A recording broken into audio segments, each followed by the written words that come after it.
Dubai news one में आप तमाम लोगों को वेलकम करते हैं। जैसा कि आप तमाम लोगों ने थंबनेल के ऊपर भी पढ़ लिया होगा कि दुबई गवर्नमेंट की जानिब से और पाकिस्तानी गवर्नमेंट की जानिब से एक बहुत ही बड़े ऐलान को जारी किया गया है।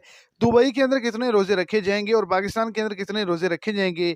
दुबई के अंदर, सऊदी अरेबिया के अंदर, पाकिस्तान के अंदर और इंडिया के अंदर ईद किस दिन मनाई जाएगी। 29 रोज़े होंगे या 30 रोज़े होंगे, इस पर रोज़े हिलाल कमेटी की जानिब से एक बड़े ऐलान को, एक बड़ी अनाउंसमेंट को जारी कर दिया गया है। एक हतमी नोटिफिकेशन का ऐलान कर दिया गया है। इसी हवाले से आगे चल के मुकम्मल तो डिटेल्स आपको इसी शॉर्ट्स वीडियो के अंदर मिल जाएंगी। वीडियो को एंड तक लाजमी तौर पर देखें ताकि आपको तमाम डिटेल की अच्छे से समझ आ जाए। और अगर इस चैनल पर फर्स्ट टाइम है तो लाजमी से चैनल को सब्सक्राइब कर दें, इस वीडियो को लाइक कर दें और अपने दोस्तों तक इसको ज़्यादा से ज़्यादा शेयर करें। तो दुबई के अंदर, सऊदी अरेबिया के अंदर, तमाम गल्फ़ कंट्रीज़ के अंदर, पाकिस्तान के अंदर और इंडिया के अंदर जो ईद है वो जुमे वाले दिन मनाई जाएगी। हतमी नोटिफिकेशन जारी हो चुका है, 29 रोज़े रखे जाएँगे।